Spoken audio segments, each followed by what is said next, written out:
I am going on. Okay, my voice is just. That's crazy. I'm going on tour. That's crazy. I'm I might going just on add that tour. little bubble you get with. I'm going on tour. I'm going on tour. I'm going on tour. I'm going on tour. I am going on tour to Glasgow, Edinburgh, Newcastle, Sheffield, Salford, London, Leeds, Birmingham, Bristol, York, Norwich, Brighton. See you there. God love you. Goodbye.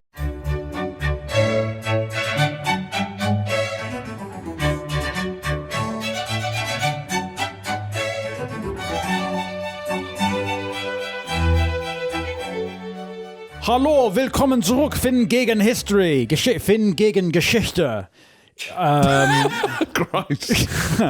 Ich bin mit mein Freund Horatio Gould. Hallo, mein Name ist Horatio. Ich liebe Podcasting. Und heute wir chatten gegen... Mein Lieblingsessen ist Pizza. Und mein Lieblingsgetränk ist Kartoffelsaft. It's funny how in GCSE German they don't use Nazi Nazi it orders. is funny. It's funny, the stock phrases really should be like, get in the train or whatever. Yeah, my a friend of mine, very right-wing, not friend actually, very right-wing army boy. We doing German, he'd always bring Mein Kampf in. Yeah. Get sent out. Obviously, he'd just, and he'd always go, what? It's just the book I'm reading at the moment. That's funny, though. I think that's funny. I think that's really funny. Yeah. Sorry, welcome back. We're talking about Adolf Eichmann. This is part 2 of our long-awaited, we've been fucking edging you and ourselves, and we're finally in the warm bath of the Nazis. Yes. We left off with Adolf Eichmann's been a very naughty boy, consistently. The cold, bureaucratic Nazi of a cold bureaucratic regime. So in some ways the most Nazi, depending how you take your Nazi. Well, in the popular imagination, there's Nazis different types of Nazis, but he's the most of this type of Nazis, which is the... just typing. Him going apeshit, causing more damage than maybe has ever been caused before is just... Yeah. He loves a spreadsheet. Yeah. And what are the spreadsheets doing? Yeah. Well, that's not his. Whatever you do with the spreadsheet's up to you. Yeah. That's his defense. Yeah. So this is part 2. We left off. The war is basically over. The Allies have won. Scheiße! That's what Eichmann's thinking. And where is he? He's in Austria. He's in Linz. Yep. And he gets picked up by some Americans. Well, this is a weird period in Germany, which I guess a lot of people we don't really know much about, which is the straight after the war. This kind of year, these couple of years is probably quite a very strange. It's a pretty fun because it's just Europe. There's nothing in Europe. Yeah, like it's been completely gutted. There's no governments. There's no leaders. There's just the American military, and I reckon they're having a really good time. It's Monday. It's the next Monday after Glastonbury. Yeah, that's exactly what it is. Nothing's open. Yeah, they're soon going to bring in those trucks that just pick up all the tents that have been left. You know, litter picking. A lot of litter picking. The Germans are litter picking through Berlin. Yeah. Hitler is dead. I'm sorry to say that Hitler's died in the bunker, or is he? Know. We don't know. Which we'll be discussing theories on the Patreon. Did he escape to South America and is reincarnated and started a podcast? Yeah, possibly. We don't know. Who knows? Anyway, Adolf. This period is fascinating because it's like there's just no fucking. There's like there's SS leaders just running about in the Alps. Making packed lunches. The hills are alive with a fart save all criminals. They're knocking about. They're hiding. They're hiding. Yeah, they're hiding. With hiding it, you can't imagine it's like a game of hide and seek, but it is a lot of it. 1, 2, 3, coming, ready or not. So they're hiding behind a tree. In a forest, in a mountain. They're in the Alps. They've all got little alpine lodges, but surely the Allies are working their way towards them. No, because they're in the cities. These guys. There's never been a better time to be a Nazi than in terms of quality of life, because you're basically hiding in like a fucking Milka advert. Yeah, you're in the Alps. There's a I reckon chalet. I'd have a throbbing migraine with what's possible to come. Well, that's because you've got anxiety. You think these guys are like, oh, it's nice weather outside. Beautiful weather. The Nazi regime's collapsed. Everything you believe in is falling apart. But that was a pretty intense few years. But I'm in the fresh mountain air. It's doing me a world of good. Yeah. I'll try and you can't change the past. The past is the past. let's draw a line under what happened and enjoy these breathtaking views of the Austrian Alps. Chocolate's back. The great Eichmann quote, regret is for little children. Regret is for little children. I did what I did, and here I am now. These guys are living in the present. Right. They're on top of a hill in, looking out over gorgeous scenery. Yeah. And yes, in the distance, there is the possible threat of some kind of American retribution. But for now, Eichmann's bobbing along. He goes to see his parents in Austria. Goes back to mummy's house after it didn't work out. And the startup failed in London. You've moved back home for a couple of years. Get back on your feet. It happens often. You go back, have a big old honk on those big German tits, and then back at them, soldier. Up and at them. Come on, pull your pants up. I'm sorry it didn't work out, Adolf. That's what happens. Some startups for you, isn't it? High risk, high rewards. Anyway, I've got a pretty strong CV now. In terms of logistics. Yeah. Anyway, so Eichmann's bobbing about, and he starts to get the sense that people are looking for him because obviously Hitler's died in the bunker, and he's taken cyanide with a bunch of other high-ranking Nazis. But there are still a few of the boys that are on the loose. The stag do's over. Who are the big boys that Bormann? Is he? No, sorry. Who are the ones who we lose? So we lose Hitler. We lose Goebbels. Sorry, it's just minute silence for those Nazis we've lost. In memoriam. Are these people who killed themselves, or people who died defending Berlin, or is it that they wouldn't be on the front line? So it's people who just. Can we just have, please, a slideshow of the Nazis we've lost, a little in memoriam with some sad music. You are not alone. Light will shine through. You may wish for better. We lost so many people this year. So many different departments. Like, the Oscars, they do like the sound department. These are all the soundies we lost. These are all the fucking costume people we lost. The Minister of Jewish Affairs. Oh, so yeah, Minister of Jewish Affairs. Himmler, propaganda's gone. The Luftwaffe's dead. Oh, anyway, what a year for the Nazis. So we've lost. Who have we lost? Who killed themselves in the bunker with Hitler? Krebs and Bergdorf. That which is from the that's from this downfall scene. Krebs, right. Bergdorf. Es bleiben im Raum. Right. Krebs, Steiner. I've never heard of those guys. They didn't feel like the big players, right? No, but I guess they're there at the end, isn't they? Right. Well, who do they catch? They basically in sort of 43 onwards. Yeah. The idea of a war crimes tribunal is like put out there by the Allies. Mm-hmm. In 45, as the war ends, all the Allies all sign a thing saying we're going to try them for being the naughtiest boys ever. Goering, Frick, Hans Frank, Robert Ribbentrop, Streicher. So these are the big boys. These are the names that you hear a lot, get bandied about. So they're hunting these Nazis down. Yeah. And there are also roaming into this kind of mad sort of anarchy. Yeah. It's basically martial law in Europe. Something called the Haganah, which is like at this point Palestinian but Jewish. So it's the Israeli IRA. It's a paramilitary organization, like Jewish Avengers. Right. They're roaming looking for SS people. Straight off as soon as the war's right. And that's Inglourious Bastards is kind of based on that. Basically. Yeah.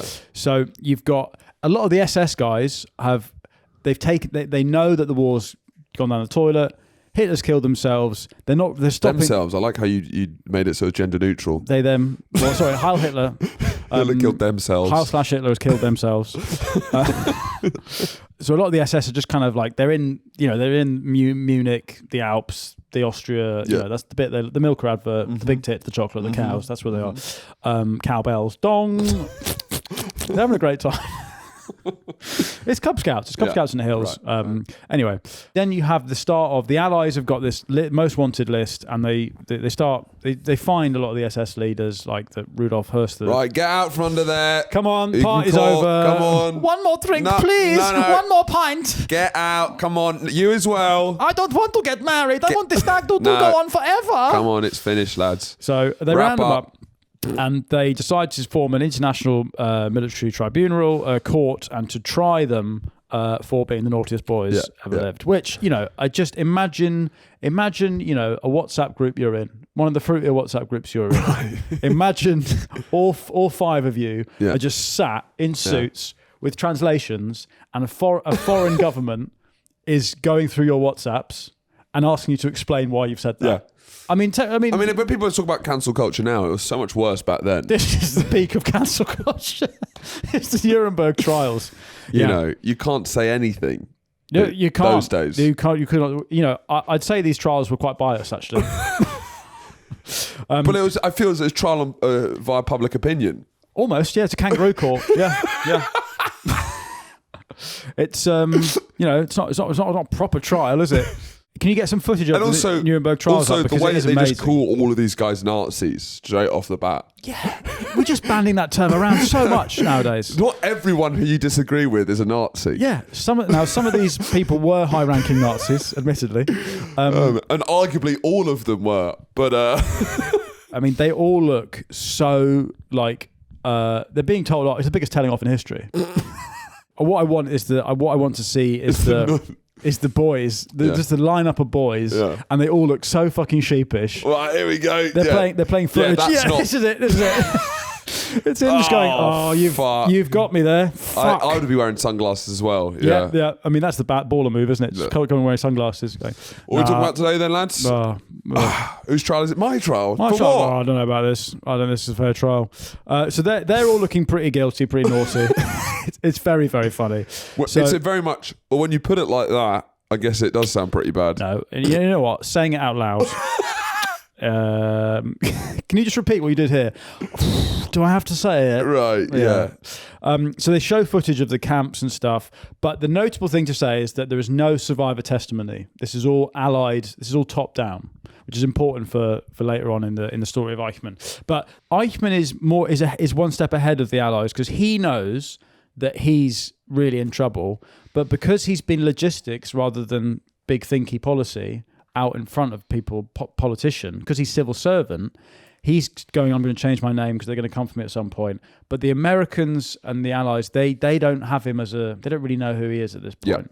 Yep. They're going after the big guns. Yeah, they're still working their way through. There's a huge amount of paperwork to work through. It's also like the Nuremberg, bear in mind the war ends, VE Day is May, and then the Americans do the big night-night bomb on Japan. Night-night. Night-night, good night, you're done. Bed now.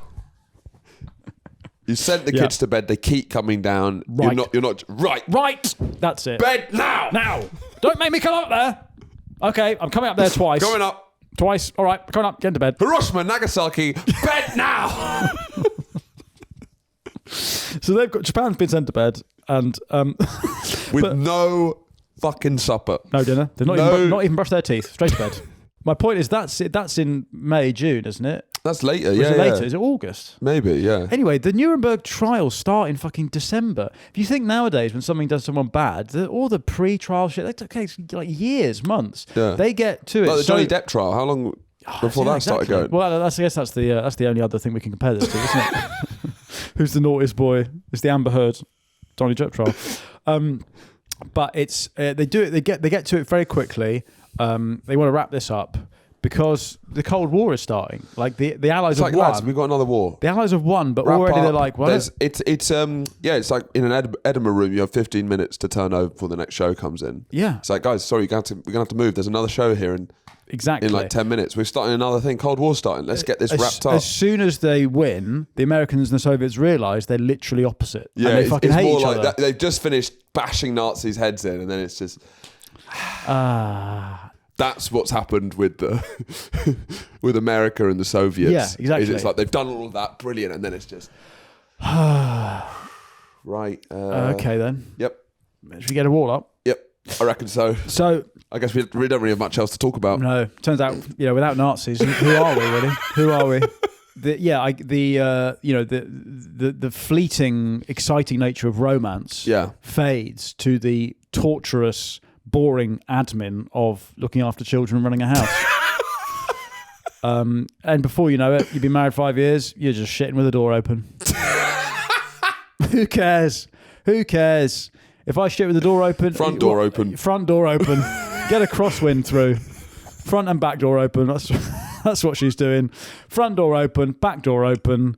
Tie the doors shut so they stay open and get a healthy crosswind through just to make sure the whole house smells the shit. That's married life, and she's right to do that because I'm not. It's not. I don't like it, but I'm not going to get the government involved. I'm not going to start divorce proceedings over that. Yeah, starting to feel more personal now. What are we talking about? What are we talking about? The Nuremberg trials. That's it. Nuremberg trials.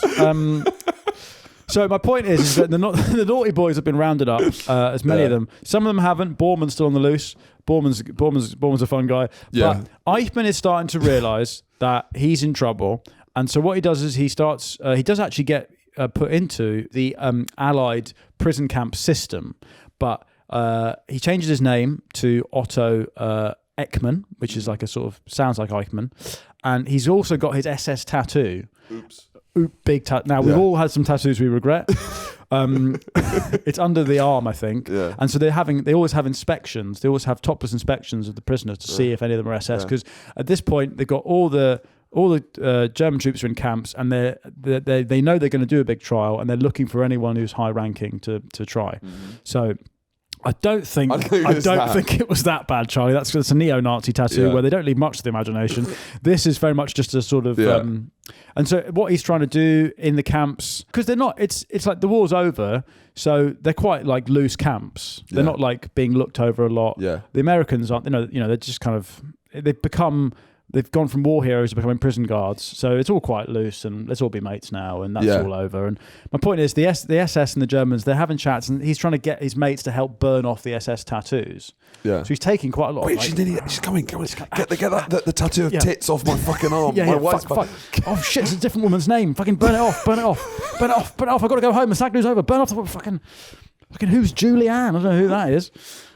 You've gone on a stag do and you've got a woman's name that's not your wife tattooed on your back because you've been being pegged by a stripper. Yeah. And you've now trying to frantically get it burnt off as you get the Stansted Express back. So at some point he starts to realise his name, Eichmann, in the Nuremberg trials testimony, the name Eichmann starts to come up a bit. Particularly Rudolf Höss, who's the Auschwitz guy. He's like, Eichmann got in touch with me and started sending me Jews, and I'm like, I don't want Jews. I'm running it's a pizza oven. This is not. What are you talking about? This is a big pizza restaurant. Right, you're free. Fair enough. Fair enough. Okay, all right. Fair. We can't prove that. You can go. Yeah. The rest of you. We'll get to you. Yeah, we'll get to you. So Rudolph's like, no, this guy's sending me, and I'm just, all I am, I'm just managing. I'm a station manager. He's the one that's putting them on the trains. Right. I'm sorry for wasting your time. The train goes to an oven. We've I'm not in control of it. Guy. Yeah. Apologies. And then the Allies are like, who's this guy? Who's Eichmann? And again, in all this is happening, the Haganah, the Jewish revenge squads, they're roving. They're trying to find SS people to give out their own justice. Is there any culture of like snitches get stitches at all with the Nazis, or are you just ratting on? Do they have any like loyalty to each other whatsoever? I think at this point in Nuremberg, look, you got your own it's back. The biggest come down there's ever been. Right, Nuremberg trials. I mean, snitches get stitches, Nazis get stitches. They're all going to get hanged. So I feel like that's kind of out the window. A little bit. You've seen the footage. They're just there being like, I'm really sorry. I don't know what. I was pissed. There's a lot of camaraderie when we come to Argentina, I think. Yes, when we get to that. Yeah, so there's a lot of that, but at this point it's every man for himself. What Eichmann does is he starts to realise he starts getting interrogated by an Americans in one of the camps, and he's sticking to his story that he's a lowly like lieutenant, and he said he was in different theatres of war than he actually was, and then the army guy's like, well, what did you do in these operations? And he doesn't really know, so he thinks he's been found out, but every time he's interrogated, the Americans have to go and like verify it. Yeah. So he basically what he does is he changes his name again to Otto Henninger, and he gets fake papers made by one of the boys in the camps, and he in the middle of the night he goes, fuck this, I'm on the run. And so he escapes the prisoner of war camp in the south, and he ends up going up to the north, and he ends up getting a job as a lumberjack. Yes, before the lumberjack thing, though, what was quite interesting is that he'd always played down his power and role, but then there was forced labour at these prisoner of war camps, and the non-officers were forced to do the labour, but the officers weren't. So he quickly went back and changed it so actually, that he was I'm actually an officer now. Yeah. But it's quite funny that you don't make the officers do the work and you're still respecting their command, even though it's in a Nazi prisoner of war camp. But it's bro code, isn't it?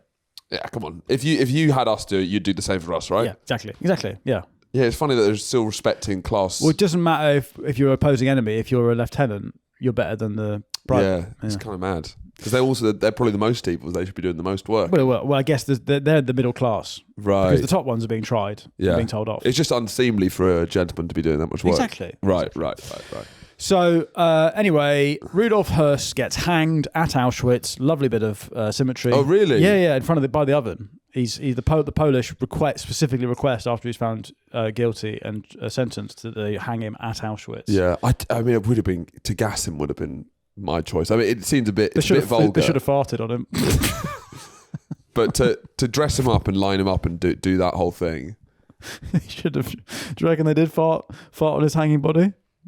Do you think... How's that for gas, mate?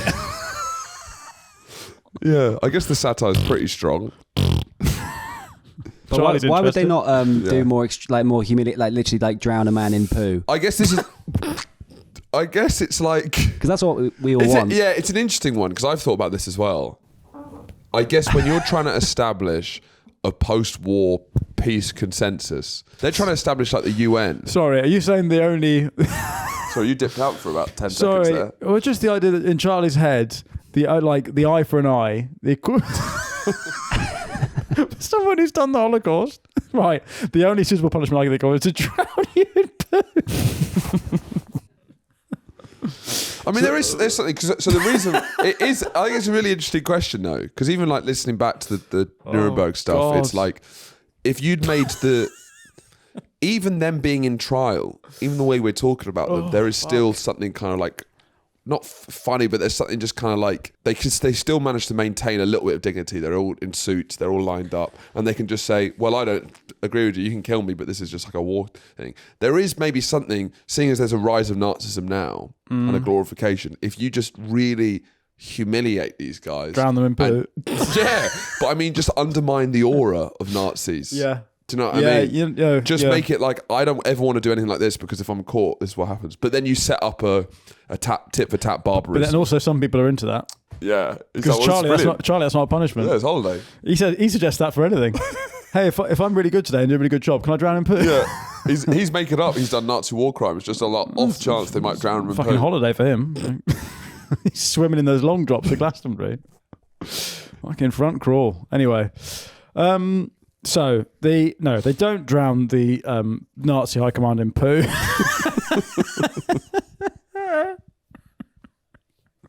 They hang them. Route 1. You're right. No, it's still a fitting punishment. Yeah. But the point is that in the Nuremberg trials, Eichmann's name starts to come up, and fuck me, sorry, I've completely gone. Oh, producer's got a fucking child's mind. Well, if you're a bad man, obviously the worst thing you can happen is you can drown in poo.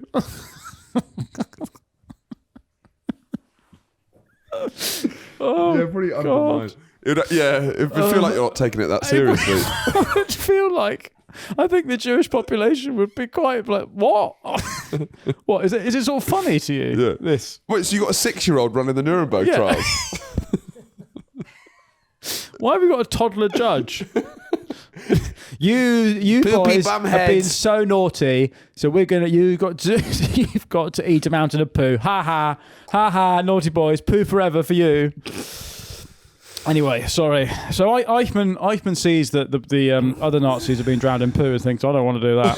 I don't like poo. So he moves north. He manages to escape the camp under a false name. Goes north to I think it's near Hamburg or anyway, and he gets a job logging. And I find this funny that there's just sort of like all these. Logging. Fucking hell. Nice. Oh God. For a long time he hides in Germany, much longer than I thought. Nearly 5 years. Yeah. And he's up north and he's logging. Up north. So up he's got north. a flat He's cap. He's gone up north. He's gone, fuck this, I'm going up north. I'm going up north and fucking wait till shit to blow over. I'm going to go up north. You're right. And they're friendly up north. Yeah, very they don't ask any questions. Yeah. But there's a lot of just sort of basically former bad boys that are they just get jobs, like chopping down in the forest. And it sounds like he's having quite a nice time. Yeah. Because what they do is they work all day chopping wood and stuff outdoors, and then they just sit around drinking schnapps and singing songs. Not too bad. Not too bad. Now at this point, his name is like he's most wanted. He's starting to become most wanted. There is a sort of fervour that independent Nazi hunters, such as a guy called Simon Wiesenthal, who's an Auschwitz survivor, he may even have survived 12 concentration camps. At that point, you got to be like, well, some of this got to be your fault. Sorry, what? 12. It's like now you're doing it for attention. What? Oh, what? He's been sent to 12. Yeah, it's just more like if you survive that many, you must be going back into some. Yeah, if you've escaped one, why are you going fucking back in? Now you're just trying to wrap the numbers up, lad. There's something suspicious. So he's like looking for Eichmann because basically after Nuremberg and when they sentenced them to death to drown in Mountain Poo, the Cold War starts and basically the Allies stop really caring about the Nazis that They've got bigger fish to fry. They've got bigger fish to fry. They've got fucking capitalism and communism to sort out. And the world starts to slowly forget as well. Yeah. It's not never forget at this point. Yeah. Because it feels like the Holocaust is still such a big thing, but maybe at that time it just... Well, it's not really clear, and we'll get to this because this is really what the trial does. Yeah. But the Holocaust currently, it's a sort of disparate collection of different stories. Yeah. The systematic nature of it isn't really demonstrated until the Eichmann trial, arguably. So, and actually, we'll get to this in the fourth episode. But what Israelis think of the Holocaust before the Eichmann trial is really bad. It's very funny. It's really funny. It's really bad. That's really bad. That. Whatever you did over there, it's really bad. No, it's actually quite funny. It's the opposite, actually. It's really funny. It's really funny. Quick single into the leg side. Just keep it light. Keep it light. Have a bit of fun. Have a bit of fun. Just having a laugh. We're just having a laugh. No, it's drowning in poo shit. It's really bad. It's really smelly in this mountain of poo. Yeah. Charlie likes that. Right.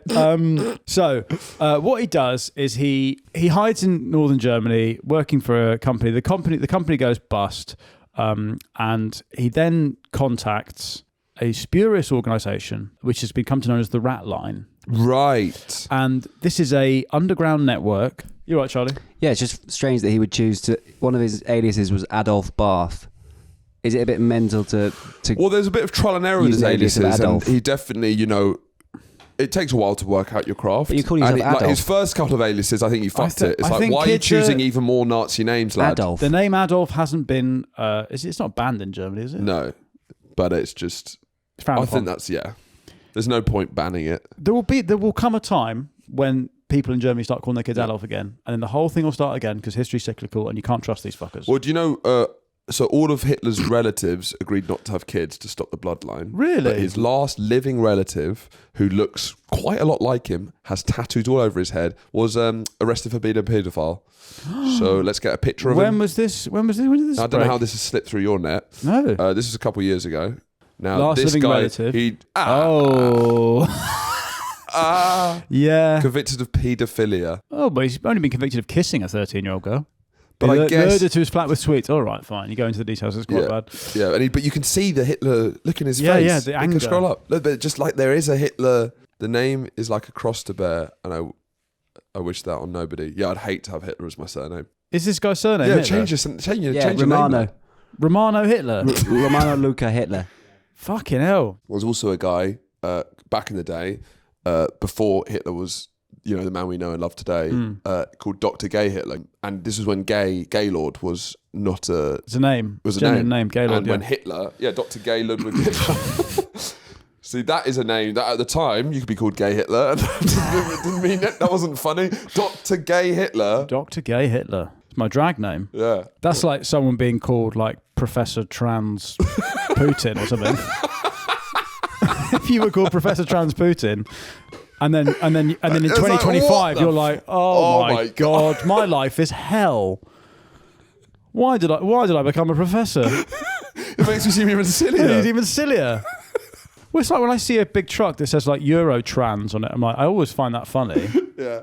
And Yeah. Anyway, right, where the fuck enough are we? about Dr. Gay Hitler. Eichmann, Professor Transputin. Boring Nazi. Professor Transputin.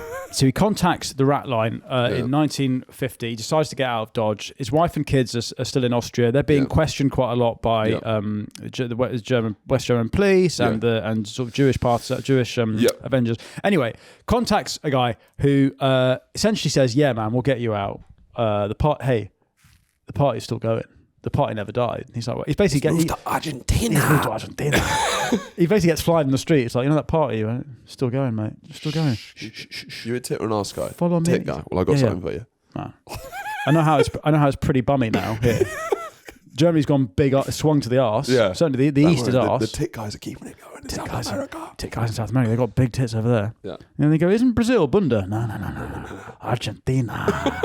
Argentina. Yeah. So he gets smuggled down to Munich. He goes to Munich. He's in Munich for too long, and there's at this point, I should say, just one of the Nazi hunters or the Jewish Avengers, they have contacted one of his old mistresses. Oops. And she is so pro Hitler, loved all of it, and she's like, one of my great boyfriends was very high up in the SS. He was a very powerful man. Yep. And he must have died, because if he hadn't died, he would be back with me and we would carry on. Right.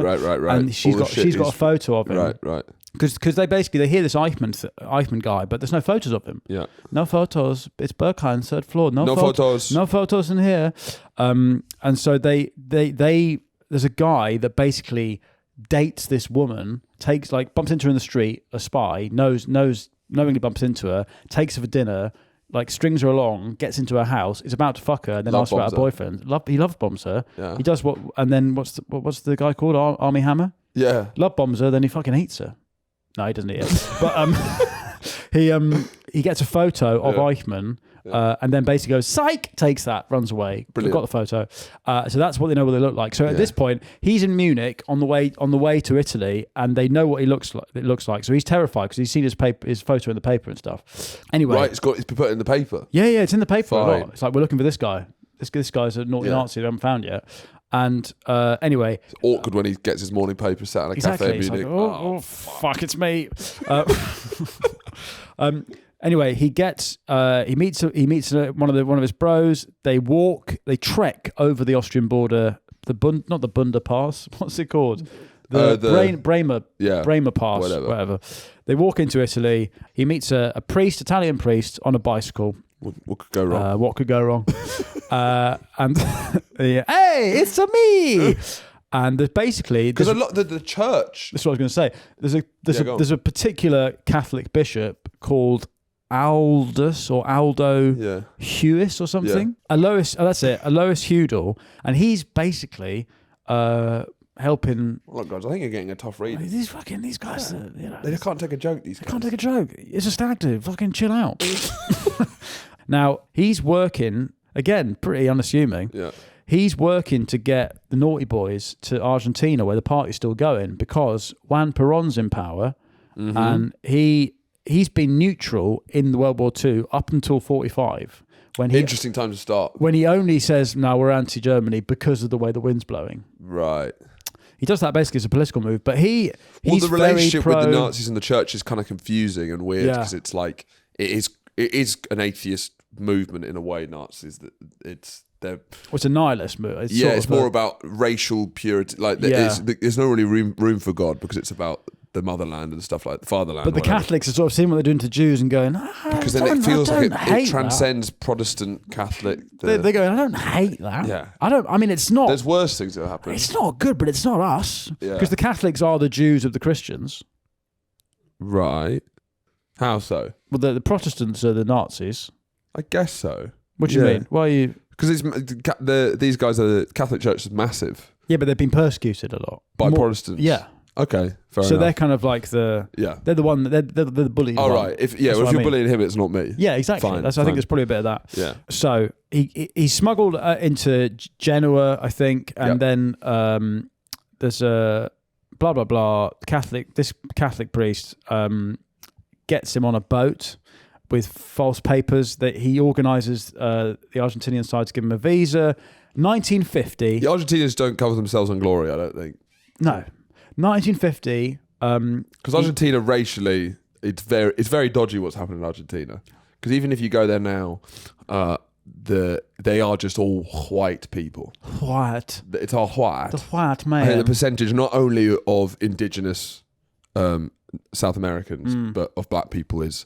Like, you go to Brazil, it's a melting pot. It's one of those diverse countries in the world. Yeah. Argentina, they all look like Lionel Messi. Yeah. Right. Yeah. They're all Italians, basically. Well, but Buenos Aires, I mean, this is the reason a lot of Nazis feel quite at home at Buenos Aires, apart from the sort of general, kind of, they're quite comfortable with fascists, and it's part 97% of the population of Argentina. But Buenos Aires, I've never been, but it's meant to be an amazing city. It's very European city. It looks like it's a Spanish city, basically. Yeah, it looks like but the beef's better. Yeah. Better beef. Fascist countries do good meat. Communist countries don't. That's true. Interesting. Tits, steak. Yeah. Right? Arse. No. Arse, cabbage. Right. Yeah. So Eichmann gets to Argentina, and this is one of my favourite bits. He's on the boat, right? He arrives in Argentina, and he goes, do you know what? I'm going to reinvent myself. I'm going to call myself Ricardo. He chooses the gayest fucking name. I'm no longer Adolf. What's the opposite of Adolf? I'm Ricardo. The montage in the movie it's when Nicole Kidman's character, who's been, I don't know, hard done by an ex-husband. She's been cheating on my boyfriend, and then she decided to reinvent her life. And it's the montage. She's repainting the walls. Yeah, she's got a top knot and dungarees. Yeah. This is what period. Girls just want to have fun. I'm Ricardo. So he basically becomes a gay man in my head. He goes to Argentina. If you get a whole new stab at life, why not try a different way? Fuck it. I did one straight as hell Nazi. Yeah. Why not try being a gay Argentinian? I was the straightest, most boring man ever, and I killed 6 million Jews. Now I'm going to fucking call myself Ricardo. Ricardo did none of these Hola, señorita. So he arrives in Argentina, and he immediately starts noshing off all the sailors he can find. But he's called Ricardo Clement. That's his new name. Yeah. And they find him a job, the rat line people, they find him a job working for a water company. But that then goes under. And he essentially, the first kind of few years in Argentina, he's doing a lot of like low paid, quite bad jobs. Well, the economy's on its knees as well, because it's Argentina. Yeah. I quite like the idea that I just love the idea of all these interviews he's having, where they're like, and so what are you good at? And he's like, I'm actually incredibly good at logistics. Like, and what do you have to prove that? Well, there's a big hole in your CV between 1939 and 1940. I was travelling. Yeah, I was interrailing in a way. But he gets lots of low-paid engineering jobs. So his family come over in 1952. So he's been there for a couple of years on his own. He sucked off a lot of guys. He's having a great fun, but he thinks, do you know what? He sucked Argentina dry. He sucked the Argies dry. The Pampas is arid because Ricardo's been noshing off all the what are they called? The gringos. The gauchos. Gauchos. Yeah. He's gobbling gauchos like there's no tomorrow. Yeah, he's gobbling a gaucho gooch every morning. He's gobbling gauchos like there's no tomorrow. This Ricardo in Argentina. Yeah, he calls them gauchos. He's munching on gauchos. Fucking hell. He's having a great time. And then he goes, do you know what? I've been on a stag do for now. It's been nearly 20 years. Yeah. He joined the Nazi Party in 32. He started stag do. He goes 52. I'm gonna get. I've got three sons. Yeah, he's the 55-year-old comic who's finally ready to settle down. I'm settled down. He gets Vera and the boys over. Bear in mind, one of their sons is born 42. So yeah, he's not basically hardly seen him. Yeah. Right. So he's not to pull on the Vera, I hardly know her. My name's Ricardo in Argentina. I want a gucho with the gauchi. He's riding horses. He's naked. He later helps with the rabbit farm project, water filtration. So is part of them getting these Nazis in? Is it helping the Argentine economy, having all these high level kind of like? They're basically Perón has sort of said that he's he's fine with Nazis. He quite likes Nazis. There's quite a virulently anti-Semitic time in Argentina. They don't like the Jews. Because it's basically, Argentina is like a sort of... Because it's a time in history. Yes, of course. It's a time in history in the place in the world. So there's anti-Semitism going on. Someone's got to carry on the flame of anti-Semitism, given how violently the other way Europe's just swung. Right? Yeah. Argentina is essentially, in the same way that like New England was the boring Cromwell, like Puritan imported, Argentina is the spiciest anti-Semitic Europeanness imported. Right? So, because I don't mind the Spanish are all doing their fascist thing as well at this point, which we'll get to in another episode. Anyway, Christ, we've been talking so much and so little has actually happened.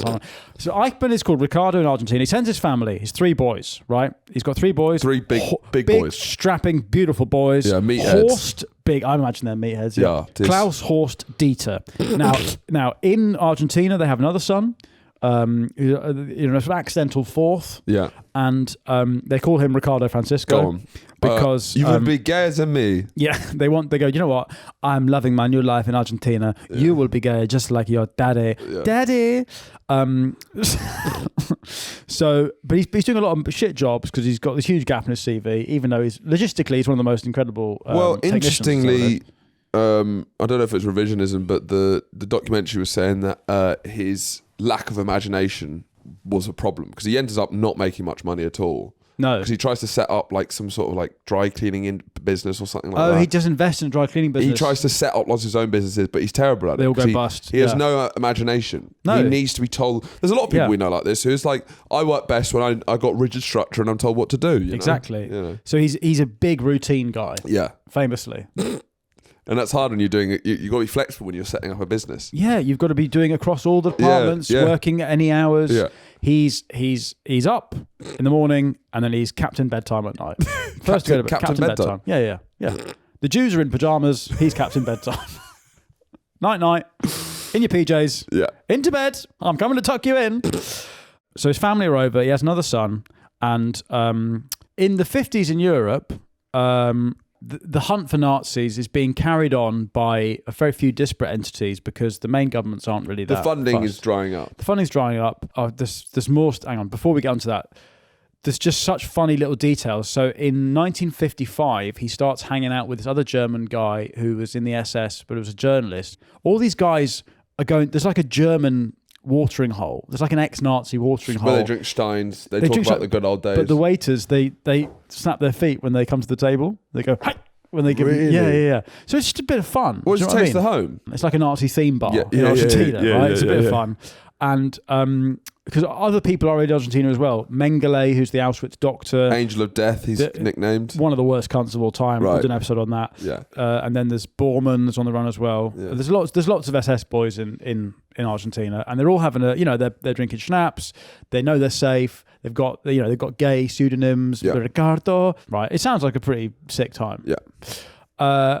But in Europe, the West German Attorney General is a guy called Bauer. Yeah. And he is a concentration camp survivor. No, he's Jewish, but fled and went to Denmark. And Denmark famously resisted the Germans sending people to the Holocaust.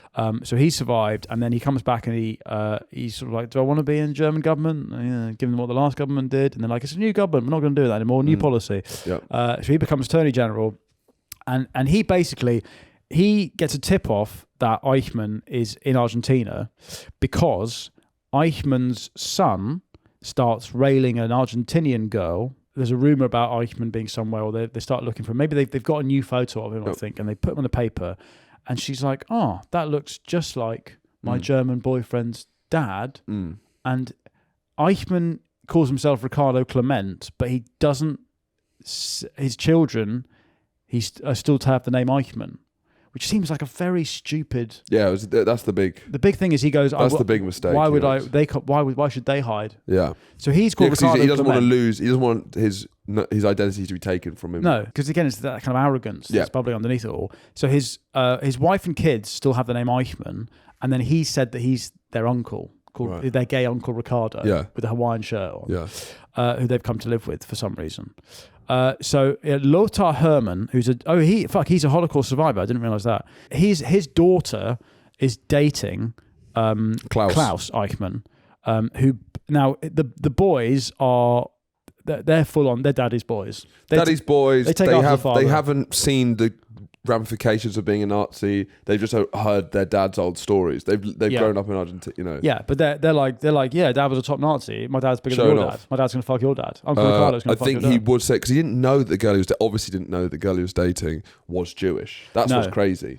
And then he's basically saying the one thing my dad regrets is not finishing all the Jews off. Yeah, because he is reported to have said, I will happily jump into my grave, happy knowing that there are 5 million Jews in there with me. Yeah. Which, you know, when you come to the trial, that's quite bad. Yeah. Your defense lawyer's going, you've taken that out of context. Did you say that, Adolf? Yeah. So Sylvia Hermann is dating Klaus and starts to put 2 and 2 together. Now, her dad is blind. And so he's like, what does he look like? And she's like, well, I think maybe that could be that war criminal, that Nazi that's living in that house. But Klaus has never spoken about where he lives. And I can't remember how they find out where he lives. But basically she shows up at the house. Yes. And is like, is this where Klaus lives? And the mum is like, oh yeah, come in. And then there's this sort of grumpy guy walking around. Yeah. And they're all a bit tetchy. Yes. But he goes, no, it's fine. My name's Ricardo. Klaus is pretended that guy's his uncle. Yes, so they're still talking about his uncle. No, but he's pretending he's his uncle, but while she's at the house, he goes, Daddy. Yeah, sorry, you're right. Yeah. So he said the whole time, yeah, my uncle lives up at this house. Yeah. Da, da, da, da. She goes to the house. Why are you calling your uncle Daddy? He goes, oh, it's just because he's like a kink thing. Father figure. He It's a kink fucks me. thing. Yeah. He's gay. He's my gay uncle. We can't call him Daddy.